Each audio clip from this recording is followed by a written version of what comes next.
Earlier today, the President signed a bipartisan anti-sex trafficking bill that provides law enforcement officials, including state attorneys general and local prosecutors, invaluable tools. The new law makes it clear to take legal action against websites promoting advertisements for this modern-day slavery. Human trafficking is one of the most barbaric types of exploitation, and President Trump has been clear that it has no place in our world. Advocates have long pointed to these websites as profiting from trafficking, including of children. It also provides new legal recourses for victims and law enforcement by enhancing penalties for people who promote or facilitate prostitution. Yesterday, the President signed an executive order on reducing poverty in America by promoting opportunity and economic mobility. The order provides 9 principles of economic mobility that will guide agencies that administer public assistance programs to review all regulations relating to work and send a report to the President on what they can do to get Americans back to work. The Trump administration recognizes that many states have been successful in enacting common sense work requirements and are seeing positive results, improving the lives of thousands of individuals and families. Many others have noticed and are leading the charge to provide greater opportunities to their citizens. President Trump believes we can lift our citizens from welfare to work, from dependence to independence, and from poverty to prosperity. We're also glad to see California Governor Jerry Brown work with the administration and send members of the National Guard to help secure the southern border. And with that, I'll take your questions. John?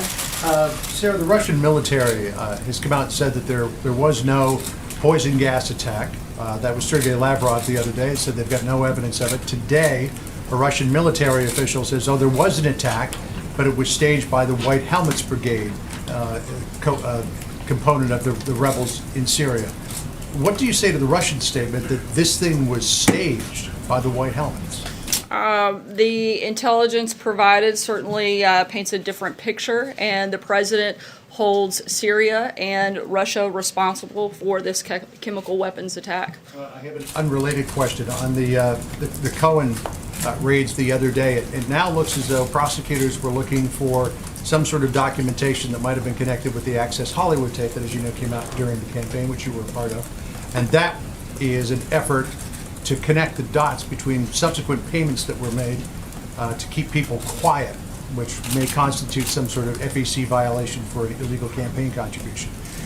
If the Mueller investigation has now morphed from looking at Russian collusion to an illegal campaign contribution by the President's personal attorney, would the President consider that to be the Mueller investigation has strayed outside of its initial mandate? The President certainly has been clear that he has a very deep concern about the direction that the special counsel and other investigations have taken. This investigation started off as Russia collusion, of which there was none. That has been very clear that nothing has come up over the last year, and the President has spoken at length on this topic.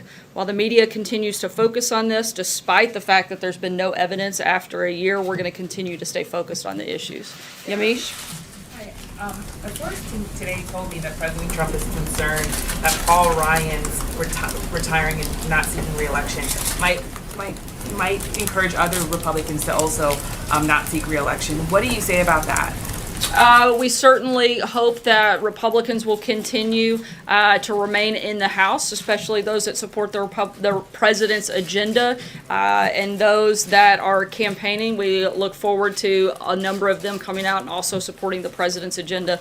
Can't get into a lot of details about specifics of individuals running for office, but the president's been very clear about how he feels about Speaker Ryan. He knows that he's a truly good man and will leave a legacy of achievement that nobody can question, and he wishes him well as he moves forward in his future. And Representative Scalise told me today, he said that there's a tough political climate and that Republicans were already facing a lot of challenges and a lot of problems going forward. There are some people, though, that think that President Trump is part of the problem that Republicans have, that his rhetoric, his actions have made it harder for Republicans to win midterm elections.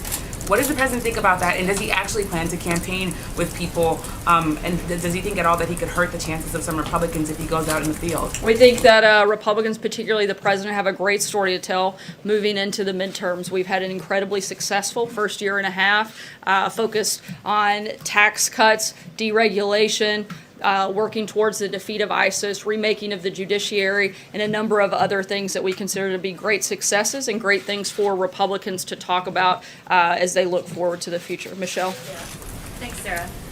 Was Syria set to chair the UN conference on disarmament next month? Will the president consider, or does he have any plans to pull the U.S. out for the duration of Syria presiding over that group? I don't have any specific announcements on that front right now. Is the White House concerned with Facebook efforts to silence conservatives? It's been a topic on the Hill today and yesterday. Certainly, the White House would always support not just conservatives, but everyone having the ability to speak freely on a number of platforms across this country, and certainly support the Constitution that provides that right. Stephen? Two questions about the president's statement this morning. What does "get ready Russia" mean? Is the United States planning to target Russian assets or personnel in Syria as part of the attack that the president himself said is coming? The missiles are coming? What does it mean? We're maintaining that we have a number of options, and all of those options are still on the table. Final decisions haven't been made yet on that front. So does it mean anything at all? What does it mean? It certainly means, I think there's a lot there that you can read from, but at the same time, the president has a number of options at his disposal, and all of those options remain on the table, and we're continuing to look at each one of them. If I might follow up with a separate question about another one of the president's tweets this morning. Can you explain how the special counsel investigation is made for bad blood with Russia? Certainly, I think that the president has been extremely clear that the constant focus of the fact that the president and his campaign had any collusion with Russia has hurt those relationships. The president has maintained for a very long time that the United States and Russia having a good relationship is good for the world. He certainly still believes that. But at the same time, that's hampered the ability to do so, as well as the actions, particularly the bad actions that Russia has taken, including meddling in our election, among other things. But tying the president to that has created a lot of unnecessary problems. Mike? Two quick questions. You said that the final decision on Syria hasn't been made yet. Does the president's emoting on Twitter complicate the planning on this or present a national security risk? Not at all. And on Michael Cohen, the Wall Street Journal and others have reported that Rosenstein signed off on the search warrant here. Does the White House believe this was a wrong decision for Mr. Rosenstein, and do they think he should step down? Once again, I'm not going to get into the process, and that was something that you would have to talk to the Department of Justice about. In terms of personnel, I don't have any announcements. Hallie? Sarah, two on Syria. Given your comments, given here at the podium, given the president's speech this morning, is the White House prepared for the possibility of direct military engagement with Russia? Once again, all options are on the table, and I don't have any further announcements about. Like a yes. I want to be clear. It sounds like all options are on the table, and a final decision hasn't been made, but we'll keep you posted once it Let me is. ask that follow-up to the president. As you know, back in 2013, talked about why, when it comes to Syria, we can't just, in his words, be quiet, and if we attack at all, catch them by surprise. Obviously, the president didn't talk about a date or a time for any kind of attack on Syria, but he did talk about, as Stephen points out, get ready for something. Why this time is the president not taking his own advice and being quiet, as he put it?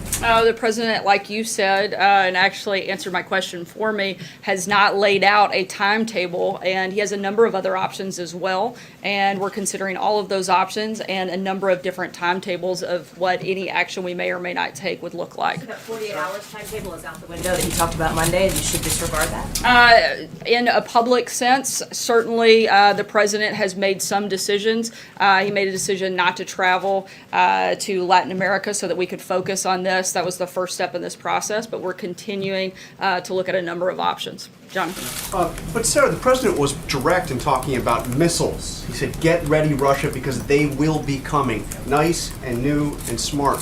Why is the president telegraphing his military intentions on Twitter, announcing effectively an attack on Twitter? Again, the president has not laid out a timetable and still leaving a number of other options on the table, and we're still considering a number of those, and a final decision on that front hasn't been made.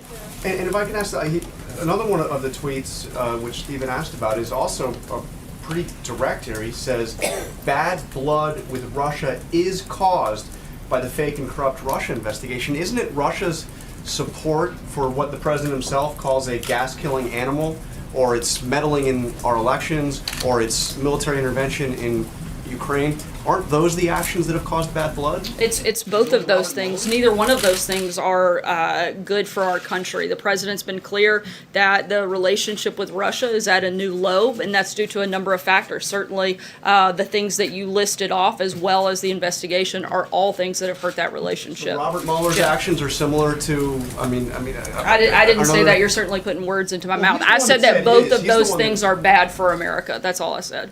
Jeff, go ahead. Sarah, Russia responded to the president's tweet by saying smart missiles should fly towards terrorists, not towards the lawful government. What's the White House's reaction to that? I think that the president has been pretty clear what his position is on this front. Russia has proven themselves to be responsible in part for this. They guaranteed that the use of chemical weapons by Syria would not happen again. They failed at that. They've also helped enable Syria by vetoing 6 different UN resolutions that have helped protect Assad. So they certainly hold some responsibility in this, and certainly have proven themselves to be bad actors in this process. Is the White House or the State Department in any kind of back channel discussions with Russia to diffuse the tension? And does the president still hope to meet with President Putin sometime soon? I don't have any announcements on either front. I can't get into the specifics on any conversations. David? Madison, Mike Pompeo was spotted today. Did the president meet with them to talk about Syria? And if so, what came out of that meeting? The president's national security team met today. That meeting was chaired by the vice president, discussed a number of options. Like Sarah, you just said that the intelligence provided certainly paints a different picture, and that the president holds Syria and Russia responsible for the attack. However, earlier this morning, the defense secretary said, "We are still assessing the intelligence ourselves. We're still working on this." So what has changed over the last handful of hours from when the defense secretary said, "We're still assessing the intelligence," and now to where you clearly point the finger at Russia and Syria? As I just stated to both Jeff and Jonathan, Russia holds some responsibility in the fact that they guaranteed that Syria wouldn't use chemical weapons again, and they did. They've also hold some responsibility in the fact that they have the 6 UN resolutions that they vetoed to help protect Assad. Both of those things lie at Russia's feet in terms of responsibility in this process. So then you still are assessing the intelligence then, as the defense secretary stated? Certainly there are things that are being assessed. I can't get into the details, but we're confident in the part of this process that we're in to feel comfortable making the assertions that we have earlier today. Francesca. Thank you, Sarah. You said all these things about Russia and that they've been bad actors. They voted against United Nations, Security Council resolutions as well. And this morning, the president on Twitter said that Russia is supporting a gas-killing animal. So does the president now believe that Russia has firmly established itself as an enemy of America, especially since Russia has said that it will shoot down U.S. missiles if the president fires upon Syria? We certainly think they've proven to be a bad actor, and we hope that that will change. What about an enemy, though? Are they an enemy, though, of America at this point? That's something that Russia needs to play a role in determining. We hope that they will continue, or not continue, I'm sorry, to be a bad actor and make some changes in their behavior, but that's something that Russia will have to play a role in determining. Sorry, Francesca, I'm going to keep going. April? Sarah, as you say, all options are on the table when it comes to Syria and Russia. Has diplomacy been exhausted? That's an option as well. As I said, all options are on the table. So it has not, is there, are you saying that? Again, all options are on the table. That contains a number of different things. Could still be in play. It could be, but there are a lot of other options that are also on the table. 4 senators, 2 Dems, 2 Republicans have a bill to ensure that a special counsel isn't fired for political reasons. Does the White House support that bill? Does the White House think a bill like that is necessary? We don't have an administrative policy on that right now. John? Yeah, thank you, Sarah. 2 questions. On Monday, I asked you if the president had contacted President Macron and Prime Minister May about an alliance with France and England, not unlike that President Obama tried to forge in 2013. He has had 2 conversations with both of them. Have there been any new developments, and has he spoken with any other world leaders, especially those in Central Europe, about a larger coalition instead of the U.S. going it alone in Syria? Yeah, we've had regular contact with regional allies and partners, including Israel, Saudi Arabia, France, and the UK, as well as a number of other countries at various levels. We've provided readouts of the conversations the president has directly had, but both the National Security Advisor as well as the Secretary of Defense, the Acting Secretary of State, and a number of others within the administration have had regular contact with their counterparts from a number of other countries. And the other thing I wanted to ask, the president has a good relationship with Congressman Scalise, a good personal relationship with his family. What does he think about the reports that Congressman Scalise will run for Speaker soon?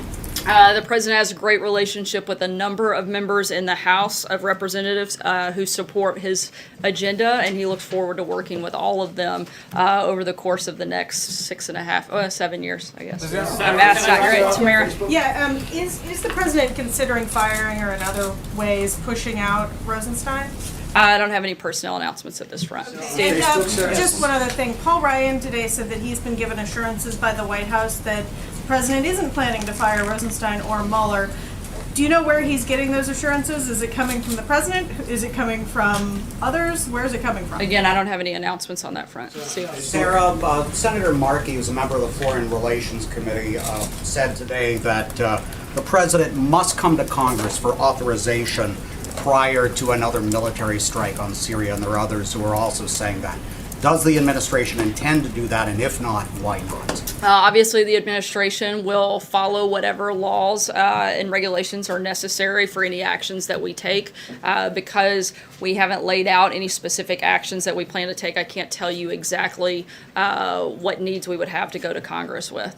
Jim? It sounds like the president hasn't really left a lot of wiggle room. You said that all options are on the table, but when the president says, get ready, Russia, they will be coming, the missiles are coming, how is that anything but an announcement of a pending airstrike?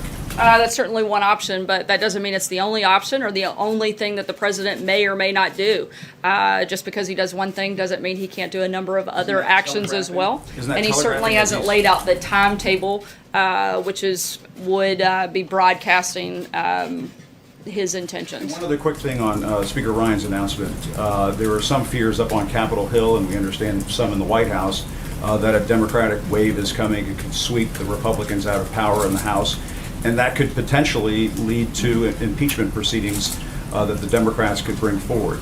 What is the president's thinking on that? What is your thinking on that? Like I said earlier, we are very confident in the record that we have and the very successful first year and a half that the president's had in office, and we expect to talk about that a lot. We'd love for you guys to talk about that a lot more too, and we'd be happy to send you some talking points if you need some guidance on that front. Do you think a wave is coming? Do you think a wave is coming? We certainly think we have a great story to tell, and we think America will be ready to listen to that, and certainly has, I think, felt the impact, certainly from an economic standpoint, for this administration, and we're proud of that. I'll take one last question right here, Andrew. Just to follow up on Jeff and Ansel's question, is there anything that Syria or Russia could do at this point to avoid military action? Again, I'm not going to get ahead of anything, but certainly, like I've said a few times today, all options are on the table, and we'll continue conversations with our allies and partners and move forward from that point. Thanks so much, guys. Have a great day. What's the president doing to prevent future interference